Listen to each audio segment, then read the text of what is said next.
ঈদে স্বজনদের সঙ্গে আনন্দ ভাগাভাগি করতে নারীর টানে ঘরে ফিরছে মানুষ। ঈদের আগে আজ শেষ কর্মদিবস হওয়ায় সকালের চাইতে বিকেলে বাস টার্মিনালগুলোতে ছিল যাত্রীর চাপ। রিপোর্ট করছেন ফাহিয়ান হামিম। ফাঁকা রাস্তা, যাত্রীর অপেক্ষায় দাঁড়িয়ে বাস, তবে নেই পর্যাপ্ত যাত্রী।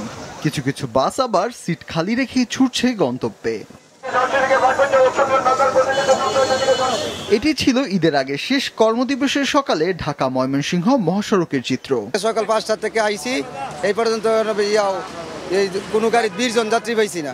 আগে যাওয়ার উদ্দেশ্য হচ্ছে পরবর্তীতে দেখা যাচ্ছে সকল প্রতিষ্ঠান ছুটি হবে এবং যানজট বেড়ে যাবে।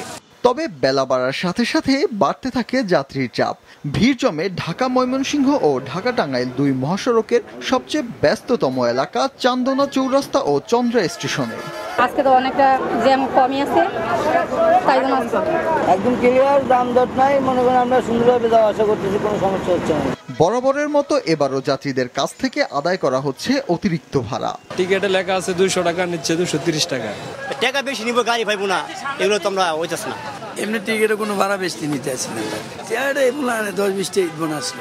গাজীপুর মহানগর ট্রাফিক পুলিশের পক্ষ থেকে জানানো হয়, ভাড়া বেশি নেওয়ার প্রমাণ পেলেই নেওয়া হবে ব্যবস্থা।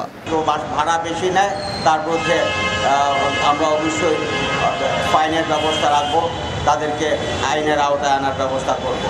আর ছিনতাই যেটি হচ্ছে, যে ছিনতাই হয়ে যাচ্ছে যেটি বলছেন, ছিনতাইকারীর বিরুদ্ধে আমরা গাজীপুর মেট্রোপলিটন পুলিশ 0 টলারেন্স নিয়েছি। এছাড়া ঢাকা চট্টগ্রাম ও ঢাকা সিলেট মহাসড়কে যানবাহনের পরিমাণ বাড়তি থাকলেও কোথাও নেই যানজট। ঈদযাত্রায় দক্ষিণাঞ্চলের গুরুত্বপূর্ণ প্রবেশদ্বার মুন্সিগঞ্জের লৌহজং উপজেলার পদ্মা সেতুতেও গাড়ির তেমন চাপ দেখা যায়নি। ফাহিয়ান হামিম, মাছরাঙা সংবাদ, ঢাকা।